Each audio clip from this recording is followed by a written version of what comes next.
ಸೂರ್ಯನ ಉಚ್ಚ ಕ್ಷೇತ್ರಕ್ಕೆ ಹಾಕ್ಬಿಡ್ತಾರೆ. ಅದು ಆಗೋದಿಲ್ಲ. ಯಾಕಂದ್ರೆ ಇದ್ರೆ ಏನು ಎಕ್ಸ್ಪ್ಲೇನ್ ಮಾಡಿ ಹೇಳ್ಕೊಡಿದ್ದೆ ಇದ್ರೆ ಈ ದೇವರುಗಳ ಜಾತಕವನ್ನೆಲ್ಲ ಪ್ರೆಡಿಕ್ಟ್ ಮಾಡುವಂತ ಒಂದು ಸಾಹಸಕ್ಕೆ ನನ್ನ ಕೈಯೇ ಹಾಕ್ತಾ ಇರಲಿಲ್ಲ. ಖರ್ಚು ವೆಚ್ಚಕ್ಕೆ ಕಡಿಮೆ ಬರುತ್ತೆ ಅಂತ ರಘು ಕುಬೇರನ ಮೇಲೆ ಯುದ್ಧ ಹೊರಡ್ಬಿಡೋಣ ಅಂತ ರೆಡಿ ಮಾಡ್ಕೊಡ್ತಾರೆ. ಶ್ರೀರಾಮಚಂದ್ರ ಇಲ್ಲಿ ಸ್ವಲ್ಪ ಯಾರು ಮಾಡಲಿಲ್ಲ.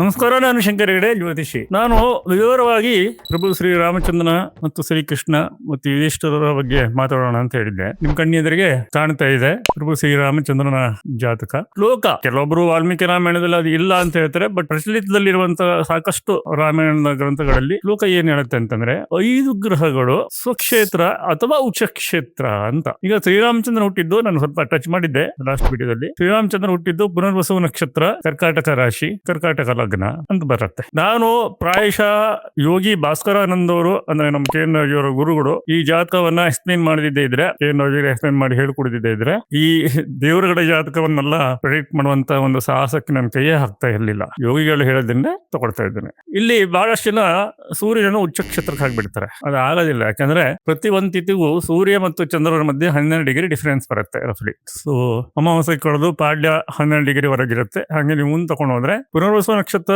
ಕರ್ಕಾಟಕ ರಾಶಿಯಲ್ಲಿ ಬರುವುದು ಪುನರ್ವಸು ನಕ್ಷತ್ರದ 4ನೇ ಪಾದ ಮಾತ್ರ. ಸೊ 3 ಡಿಗ್ರಿ 20 ನಿಮಿಷದ ಮೇಲೆ ಚಂದ್ರ ಹೋಗ್ಲಿಕ್ಕೆ ಸಾಧ್ಯ ಇಲ್ಲ. ಹಾಗಾಗಿ ನವಮಿ ತಿಥಿ ಬರಬೇಕು ಅಂತಂದ್ರೆ ಸೂರ್ಯ ಉಚ್ಚ ಕ್ಷೇತ್ರಕ್ಕೆ ಬರಕ್ಕೆ ಸಾಧ್ಯ ಇಲ್ಲ. ಸೂರ್ಯ ಮೀನಕ್ಕೆ ಹೋಗ್ಬೇಕಾಗತ್ತೆ. ಇದನ್ನ ದಯವಿಟ್ಟು ಅರ್ಥ ಮಾಡ್ಕೊಳ್ಳಿ. 12 ಡಿಗ್ರಿ ಇಂಟು 8 ಮಾಡಿ ಎಷ್ಟು ಡಿಗ್ರಿ ಆಗುತ್ತೆ ನೋಡಿ. ಅದ್ರ ಮೇಲಿಂದ 3 ಡಿಗ್ರಿ 20 ನಿಮಿಷ ಸೇರಿಸಿ ನವಮಿ ಬರಬೇಕು ಅಂತಂದ್ರೆ ಸೂರ್ಯ ಮೀನದಲ್ಲೇ ಇರಬೇಕಾಗುತ್ತೆ. ಇದು ಒಂದು. ಆಮೇಲೆ ನವಾಂಶಗಳನ್ನೆಲ್ಲ ಹಾಕಕ್ಕೆ ಬಹಳ ಕಷ್ಟ. ಆಗಿನ ಕಾಲ ಅಲ್ಲುಗಳೇ ಬೇರೆ ಇತ್ತು. ಸೂರ್ಯನ ಡಿಗ್ರಿ ಮಿನಿಟ್ಸ್ ಅಷ್ಟೇ ತೆಗಿತಿದ್ರಿ. ಈಗಿನ ಒಂದು 60-70 ವರ್ಷದ ಹಿಂದಿನ ಕಾಲಘಟ್ಟದಲ್ಲಿ ಕೂಡ ಚಂದ್ರನ ಸೈಕನ್ಸ್ ಅನ್ನ ತೆಗೆಯೋರು ಬಹಳ ಕಡಿಮೆ ಇದ್ರು. ಸೊ ತೆಗಿತಾ ಇರ್ಲಿಲ್ಲ ಅಂತಾನೆ ಹೇಳ್ಬಹುದು. ಡಿಗ್ರಿ ಮಿನಿಟ್ಸ್ ಇವನ್ 100-150 ವರ್ಷದ ಹಿಂದಿನ ಪಂಚಾಂಗಗಳೆಲ್ಲ ಗುರು ಡಿಗ್ರಿನೇ ತಪ್ಪು ಬರ್ತಾ ಇತ್ತು. ನೋಡ್ಬೋದು. 170-80 ವರ್ಷದ ಹಿಂದಿನ ಕೆಲವೊಂದು ಪಂಚಾಂಗಗಳನ್ನೇ ನೋಡಿ, ಚಂದ್ರ ಎಲ್ಲಿ ಗುರು ಡಿಗ್ರಿನೇ ತಪ್ಪು ಬರ್ತಾ ಇತ್ತು. ತಿಥಿ ಸ್ಟಾರ್ಟಿಂಗ್ ಎಂಡಿಂಗ್ ಟೈಮ್ ಎಲ್ಲ ತಪ್ಪು ಬರ್ತಾ ಇತ್ತು. ಗುರು KN ರಾಜ್ ಅವರು ನವಾಂಶದ ಬಗ್ಗೆ ಏನು ಮಾತಾಡಿಲ್ಲ. ಬಟ್ ಪುನರ್ವಸು ನಕ್ಷತ್ರದ 4ನೇ ಪಾದ ಕರ್ಕಾಟಕ ರಾಶಿಯಲ್ಲಿ ಬಂತಂದ್ರೆ ಮೊದಲನೇ ನವಾಂಶ ಆಗುತ್ತೆ ಕರ್ಕಾಟಕದ್ದು.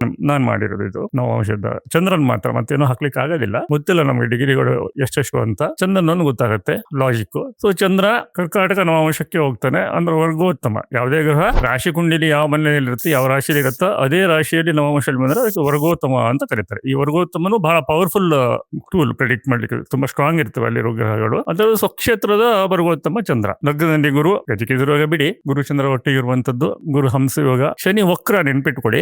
ಸೂರ್ಯನ 8ನೇ ಮನೆ ಇರೋದ್ರಿಂದ ಶನಿ ವಕ್ರ. ಗುರು ಶನಿ ಕುಜ ಸೂರ್ಯನ 6, 7, 8 ಬಂದ್ರೆ ವಕ್ರ ಆಗ್ತವೆ. ವಕ್ರ ಶನಿ ಶಶಕ ಯೋಗ ಮಾಡಿದ್ದಾನೆ. ಕುಜ ಉಚ್ಚನಾಗಿ ರುಚಕ ಯೋಗ ಮಾಡಿದ್ದಾನೆ. ಇದಿಷ್ಟು ದೊಡ್ಡ ರಾಜ್ಯೋಗಗಳಾಯ್ತು. ಆಮೇಲೆ ಶುಕ್ರ ಉಚ್ಚ, ಚಂದ್ರ ಸ್ವಕ್ಷೇತ್ರ. 4 ಗ್ರಹಗಳ ಉಚ್ಚ, ಚಂದ್ರ ಸ್ವಕ್ಷೇತ್ರ. ಹೀಗೆ ಈ ಜಾತಕವನ್ನ ತೆಗೆದುಕೊಂಡು ಹೋಗ್ಬೇಕು. ಚಂದ್ರನು ಸಿಕ್ಕಾಪಟ್ಟೆ ಸ್ಟ್ರಾಂಗು. ಆಮೇಲೆ ಈ ಜಾತಕ ಬಗ್ಗೆ ಕೆಲವೊಂದು ಕ್ವಿಕ್ ಎಕ್ಸಾಂಪಲ್ಸ್ ಕೊಡಬೇಕು ಅಂತಂದ್ರೆ 2ನೇ ಮನೆ ಅಧಿಪತಿ ಸೂರ್ಯ, 4ನೇ ಮನೆ ಅಧಿಪತಿ ಶುಕ್ರ, 9ನೇ ಮನೆ ತಂದೆಯ ಸ್ಥಾನದಲ್ಲಿದ್ದು 9ನೇ ಮನೆ ಅಧಿಪತಿ ಗುರುವಿನಿಂದ ದೃಷ್ಟಿಸಲ್ಪಟ್ಟಿರುವಂತದ್ದು ರಾಜಲಕ್ಷಣ ಯೋಗದ ಜೊತೆಗೆ ದೊಡ್ಡ ಮನೆತನದಲ್ಲಿ ಹುಟ್ಟಿದ್ದಾರೆ ಅಂತ ಹೇಳ್ತೇವೆ ನಾವು. ಪ್ರಭು ಶ್ರೀರಾಮಚಂದ್ರ ಹುಟ್ಟಿದ್ದು ಸಾಮಾನ್ಯ ಮನೆತನ ಅಲ್ಲ. ಆ ವಂಶದಲ್ಲಿ ರಘುವಂಶ ಅಂತಾನೆ ಫೇಮಸ್. ದಿಲೀಪ್ ನಿನ್ನಿರೋದು ರಘು ಎಷ್ಟು ಪರಾಕ್ರಮಿ ಆಗಿದ್ದ ಅಂತಂದ್ರೆ ಒಂದ್ಸಲ ಯಾವುದೋ ಒಂದು ದೊಡ್ಡ ಹೋಮ ಮಾಡುವಂತ ಪರಿಸ್ಥಿತಿ ಬರುತ್ತೆ. ಆದ್ರೆ ಸ್ವಲ್ಪ ಏನೋ ಹಣಕಾಸಿನ ಖರ್ಚು ವೆಚ್ಚಕ್ಕೆ ಕಡಿಮೆ ಬರುತ್ತೆ ಅಂತ ರಘು ಕುಬೇರನ ಮೇಲೆ ಯುದ್ಧ ಹೊರಡ್ಬಿಡೋಣ ಅಂತ ರೆಡಿ ಮಾಡ್ಕೊಡ್ತಾರೆ. ಆಗ ಕುಬೇರ ಚಿನ್ನದ ನಾಣ್ಯಗಳ ಮಳೆ ಸುರಿಸಿದ್ದ ಅಂತ ಬರುತ್ತೆ. ಇದು ವಿಕಿಪೀಡಿಯಾದಲ್ಲಿ ಕೂಡ ಬರುತ್ತೆ. ಕಥೆಯನ್ನು ನೀವು ಹೊಡೆದ್ರೆ ಸ್ಟಾರ್ಟಿಂಗ್ ಇಂದ ತಗೊಂಡ್ರೆ ಅಲ್ಲಿ ವಿಕಿಪೀಡಿಯಾದಲ್ಲಿ ಕೂಡ ಬರುತ್ತೆ, ನೋಡ್ಬೋದು. ಅಷ್ಟು ಪರಾಕ್ರಮಿ ಆಗಿದ್ದಾರೆ. ಕುಬೇರನೇ ಸೋಲಿಸ್ಬಿಡುವ. ಕುಬೇರ ಹೆದರ್ಕೊಂಡು ಮನೆ ಸುರಿಸಿದ್ದಾನೆ ಚಿನ್ನಗಳದ್ದು ಅಂತ. ಆಮೇಲೆ ದಶರಥ, ಶ್ರೀರಾಮಚಂದ್ರನ ತಂದೆ ದಶರಥನ ಒರಿಜಿನಲ್ ಹೆಸರು ಬಂದು ನೇಮಿ ಅಂತ. ದಶರಥ ಅಂತಂದ್ರೆ 10 ದಿಕ್ಕಿನಲ್ಲೂ ಕೂಡ ರಥಗಳನ್ನ ಹೇಗ್ ಬೇಕಿದ್ರು ಚಲಾಯಿಸ್ಕೊಂಡು ಯುದ್ಧ ಮಾಡ್ತಿದ್ದನು ಅಂತ ಅರ್ಥ ಬರುತ್ತೆ. ರಾಕ್ಷಸರ ವಿರುದ್ಧ ಯುದ್ಧ ಮಾಡ್ಬೇಕಿದ್ರೆ ದಶರಥನ ಸಹಾಯಕ್ಕೆ ದೇವತೆಗಳು ಕರ್ಕೊಳ್ತಾ ಇದ್ರು ಅಂತ ಒಂದು ಮಾತಿದೆ. ಹಾಗಾಗಿ ಅವನಿಗೆ ದಶರಥ ಅಂತ ಹೆಸರು. ಅವನು ಅಷ್ಟು ಪರಾಕ್ರಮಿ ಆಗಿದ್ದ ಅಂತ ಆಯ್ತಲ್ವ. ದೇವತೆಗಳು ಕರ್ಕೊಳ್ತಿದ್ರು ಸಹಾಯಕ್ಕೆ ಅಂತಂದ್ರೆ ಅಲ್ಲೊಂದು ಬರುತ್ತೆ. ಶ್ರೀಮನ್ ಮಹಾವಿಷ್ಣುವಿನ ಮತ್ತೊಂದು ಅಂಶವಾದಂತ ಕ್ಷತ್ರಿಯ ಅಂತಕ ಪರಶುರಾಮರು ಇಲ್ಲಿ ಬಂದಾಗೆಲ್ಲ ದಶರಥ ಮನನ್ನು ಮದುವೆ ಮಾಡಿಕೊಡ್ತಾ ಇದ್ದಂತೆ ಈ ಪಟ್ಟದರಾಣಿಯರ ಹೊರತಾಗಿ. ಹಾಗಾಗಿ ಮದುವೆಯಲ್ಲಿದ್ದವರನ್ನ ಹೋಮದಲ್ಲಿದ್ದವರನ್ನ ಕ್ಷತ್ರಿಯರಾದ್ರೂ ಕೊಲ್ಲಕ್ ಆಗಲ್ಲ ಅಂತ ಪರಶುರಾಮಾಚಾರ್ಯರು ಹೊರಟೋಗ್ಬಿಟ್ಟಿದ್ರು. ಆಮೇಲೆ ಅದೇ ತ್ರೇತಾಯುಗದಲ್ಲಿ 21 ಸರಿ ಭೂ ಪ್ರದಕ್ಷಿಣೆ ಮಾಡಿ ಅವರು ಖಡ್ಗವನ್ನು ತೊಡೆಬಿಡ್ತಾರಲ್ವ ಪರಶುರಾಮಾಚಾರ್ಯರು. So ಹಾಗಾಗಿ ದಶರಥ ಬದುಕೊಂಡ ಅಂತ ಮಾತಿದೆ. ಏನೇ ಆಗಲಿ, ಶ್ರೀರಾಮಚಂದ್ರ ಹುಟ್ಟಿದ್ದೆ ಒಂದು ರಾಯಲ್ ಫ್ಯಾಮಿಲಿಯಲ್ಲಿ. ಇನ್ನು ಮುಂದಿನ ಎಕ್ಸ್ಪ್ಲೇಷನ್ ಹೆಂಗ್ ಬರುತ್ತೆ ಅಂತಂದ್ರೆ, 9ನೇ ಮನೆ ಅಧಿಪತಿ ಅಂತ ಗುರುವಿಗೆ ಶನಿಯ ದೃಷ್ಟಿ, ವಕ್ರಶನಿಯ ದೃಷ್ಟಿ, ಕುಜಿನ ದೃಷ್ಟಿ, ಎರಡು ಫಸ್ಟ್ ರೇಟ್ ಪಾಪಗ್ರಹಗಳ ದೃಷ್ಟಿ ಆಗಿರೋದ್ರಿಂದ ತಂದೆಯ ಆಯುಷ್ಯ ಕಡಿಮೆ ಇರುತ್ತೆ ಅಂತ ಇನ್ ಜನರಲ್ ಸ್ವಲ್ಪ ನೋಡ್ಕೊಳ್ಳಿ. ಹಾಗೇನೆ ಸೂರ್ಯ ತಂದೆಗೆ ಕಾರಕ 9ನೇ ಮನೆಯಲ್ಲಿದ್ದಾನೆ, ಅದು ಕೂಡ ಕಾರಕೋ ಭಾವನಾಶಯ ಕೂಡ, ಆರೂರು ಕೂಡ ನಾವು ಅಪ್ಲೈ ಮಾಡಬಹುದು. ಇನ್ನು ಕೇತುವಿನ 10ನೇ ದೃಷ್ಟಿಯನ್ನು ನಾನು ಇತ್ತೀಚೆಗೆ ಸ್ಟಾರ್ಟ್ ಮಾಡಿದ್ದೀನಲ್ಲ, ರಾಹು ಕೇತುವಿನ 10ನೇ ದೃಷ್ಟಿ, 3ನೇ ದೃಷ್ಟಿ, ಅದನ್ನು ನೀವು ತಗೊಳ್ಬಹುದು. ಇದಿಷ್ಟು ಬರುತ್ತೆ. ಬಟ್ ಸಾಮಾನ್ಯವಾಗಿ ನಾನು ಕರ್ಕಲಗ್ನವನ್ನ ಮದುವೆಗೆ ಹೆಚ್ಚು ಪ್ರಿಫೇರ್ ಮಾಡೋದಿಲ್ಲ. ಯಾಕಂದ್ರೆ ಕರ್ಕಲಗ್ನಕ್ಕೆ ಏನಾಗುತ್ತೆ, ಸಿಂಹಲಗ್ನಕ್ಕೂ ಹಾಗೆ ಆಗುತ್ತೆ ಕೆಲವೊಂದ್ಸಲ. 7ನೇ ಮನೆ ಅಧಿಪತಿ ಶನಿ 8ನೇ ಮನೆ ಅಧಿಪತಿನೂ ಆಗ್ಬಿಡ್ತಾನೆ. ಸೊ ಸ್ವಲ್ಪ ಎಫ್ಲಿಕ್ಷನ್ ಬಂದ್ರೂ ಕಷ್ಟ ಅಂತ. ಕರ್ಕಟಕ ಲಗ್ನನೇ ಸ್ವಲ್ಪ ಮದುವೆ ವಿಚಾರಕ್ಕೆ ಸೆನ್ಸಿಟಿವ್ ಅಂತ ನಾನು ತಗೊಳ್ಳೋದು. ಆಮೇಲೆ ಪ್ರಭು ಶ್ರೀ ರಾಮಚಂದ್ರ ಇಲ್ಲಿ ಸ್ವಲ್ಪ ಯಾರು ಮಾಡಲಿಲ್ಲ, ನಾನು ಸ್ವಲ್ಪ ಟಚ್ ಮಾಡ್ತೀನಿ. ಪುನರ್ವಸು ನಕ್ಷತ್ರದಲ್ಲಿ ಹುಟ್ಟಿದ್ದಾನೆ ಅಂತಂದ್ರೆ ಸಾಧಾರಣ ಒಂದು ಗುರುವಿನ 16 ವರ್ಷದಲ್ಲಿ 2ರಿಂದ 4 ವರ್ಷಗಳ ಕಾಲ ಗುರುದಶ ಬಾಕಿ ಇತ್ತು ಅಂತಂದ್ರೆ 19 ವರ್ಷದ ಶನಿ ದಶ, 22-23 ವರ್ಷದವರೆಗೂ ಅಥವಾ 24 ವರ್ಷದವರೆಗೂ ಶನಿ ದಶ. ಇದು ಕಾಡಿ ಕರ್ಕೊಂಡು ಹೋಗುವಂತ ವಕ್ರ ಶನಿ, ಅಲ್ಲಿ ಕಾಡಿ ಕರ್ಕೊಂಡು ಹೋಗುವಂತವನು. ಯಾಕೆಂದ್ರೆ ಚಂದ್ರನಿಗೆ ಶನಿ ಕುಜ ನೋಡೋದು ಕೂಡ ಒಂಥರದ ಸನ್ಯಾಸ ಯೋಗ ಆಗತ್ತೆ. ಕಾಡಿನಲ್ಲಿ ಇದ್ದಷ್ಟು ವರ್ಷ ಶ್ರೀರಾಮಚಂದ್ರ ಒಂಥರ ಸನ್ಯಾಸಿ ತರನೇ ಬದುಕಬೇಕಿತ್ತು. ಆಮೇಲೆ ಹೇಳ್ದಾನ ಕರ್ಕಾಟಕನ ಮದುವೆ ಸ್ವಲ್ಪ ರಗಡೆ ವಿಚಾರ. ಶ್ರೀರಾಮಚಂದ್ರ ಪ್ರಭುವಿಗೆ ಮದುವೆ ನಂತರ ಎಷ್ಟು ಕಷ್ಟ ಆಯ್ತು ನೋಡಿದ್ರೆ, ಪಟ್ಟಾಭಿಷೇಕಕ್ಕೆ ಪುಷ್ಯ ನಕ್ಷತ್ರ ಎಲ್ಲ ತೆಗೆದು ಇನ್ನೇನು ಪಟ್ಟಾಭಿಷೇಕ ಮಾಡಬೇಕು ಇರುವಾಗ ಕಾಡಿಗೆ ಹೋಗೋ ಪರಿಸ್ಥಿತಿ ಬಂತು. ಸೀತಾಮಾತೆಯು ಫಾಲೋ ಮಾಡಿದ್ಲು. ಈ 7ನೇ ಮನೆ ಅಧಿಪತಿ ಶನಿ ಇದನ್ನಲ್ಲ, ಅಂದ್ರೆ ಯಾವುದೇ 7ನೇ ಮನೆ ಅಧಿಪತಿಗೆ 12ನೇ ಮನೆ ಅಧಿಪತಿ ನೋಡಿದ್ರೆ ಅಥವಾ ಅವರಿಬ್ಬರ ಮಧ್ಯೆ ಪರಸ್ಪರ ದೃಷ್ಟಿ ಇದ್ರೆ ಮದುವೆ ನಂತರ ಇತ್ತೀಚಿನ ದಿನಗಳಲ್ಲಿ ಫಾರಿನಿಗೆ ಹೋಗ್ತಾರೆ ಅಂತ KN ಹೇಳಿದ್ದಾರೆ. ಇಲ್ಲೊಂದು ಜಾತಕ ಇದೆ ನೋಡಿ, ಹೆಸರು ಹಾಕಿಲ್ಲ ನಾನು, ಚಿಕ್ಕವಡೋಡು. ಆ ಜಾತಕದಲ್ಲಿ ರಾಶಿ ಕುಂಡ್ಲಿಲಾಗಿಲ್ಲ, ನವಾಂಶದಲ್ಲಿ ಆ ಕಾಂಬಿನೇಷನ್ ಬಂದಿದೆ ನೋಡಿ, ಮದುವೆ ನಂತರ ಫಾರಿನ್ಗೆ ಹೋಗಿದ್ದಾಳೆ. ಇನ್ನೊಂದು ನಾರ್ತ್ ಇಂಡಿಯನ್ಸ್ ವಯಸ್ಸಾಗಿರೋದನ್ನ ಹೆಸರಾಗ್ತಾ ಇದ್ದೇನೆ, ಜೆಸ್ಸಿಕಾ ಚೋಪ್ರಾ ಅಂತ. ಅವ್ರ ಜಾತಕದಲ್ಲಿ ಲಗ್ನದ ಕಾಂಬಿನೇಷನ್ ಬಂದಿದೆ ನೋಡಿ, 7-12ನೇ ಮನೆ ಅಧಿಪತಿಗಳ ದೃಷ್ಟಿಯ ಕಾಂಬಿನೇಷನ್ಸ್ಗಳು. ಮ್ಯೂಚುವಲ್ ರೆಸ್ಪೆಕ್ಟ್, ಕಂಜಂಕ್ಷನ್ಸ್ ಅಂದ್ರೆ ಒಟ್ಟಿಗಿರೋದು ಎಲ್ಲ ತಗೊಳ್ಬಹುದು. ಮದುವೆ ನಂತರ ಕಾಡಿಗೆ ಹೋಗ್ತಾರೆ ಅಂತ. ಸೊ ಶನಿ ದಶನಲ್ಲಿ ಶ್ರೀರಾಮಚಂದ್ರ ಕಾಲಿಟ್ಟ ಕಾಡಿಗೆ. ಆದ ನಂತರ 17 ವರ್ಷ ಬುಧನ ದಶ, ಕರ್ಮಸ್ಥಾನದಲ್ಲಿ ಇರುವಂತ ಬುಧ.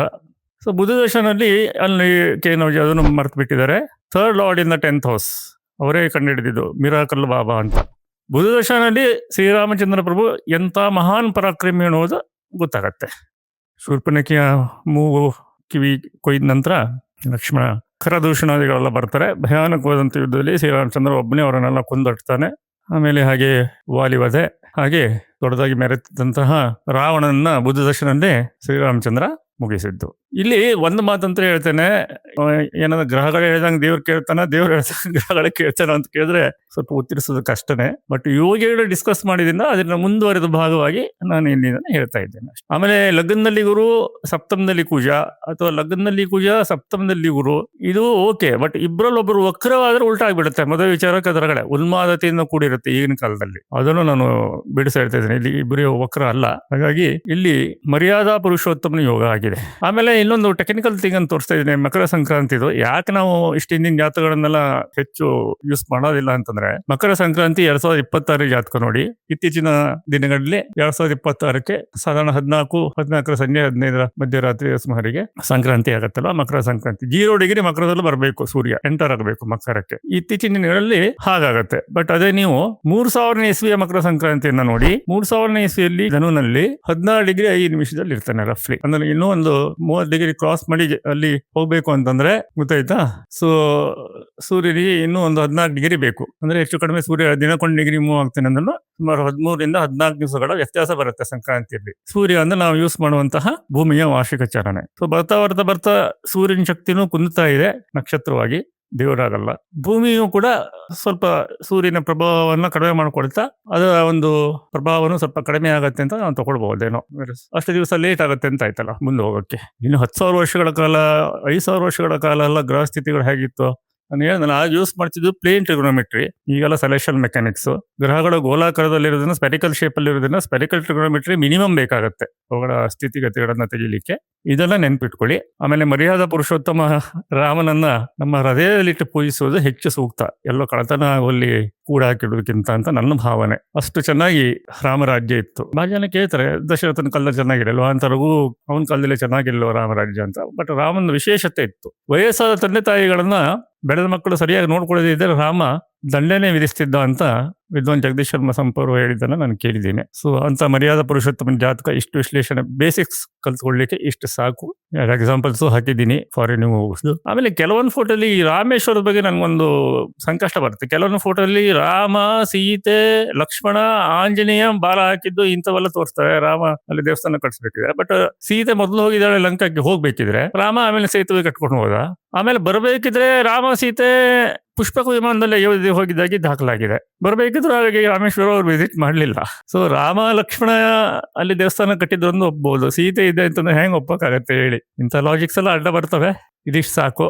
ನಾನು ಬಹಳ ಹಿಂದೆ ರಾಮನ ಜಾತಕಕ್ಕೆ ಚರದಶ ಹಾಕಿದ್ದೆ, ಬಟ್ ಈಗ ಬೇಡ, ಅದು ತುಂಬಾ ಅಡ್ವಾನ್ಸ್ಡ್ ಲೆವೆಲ್.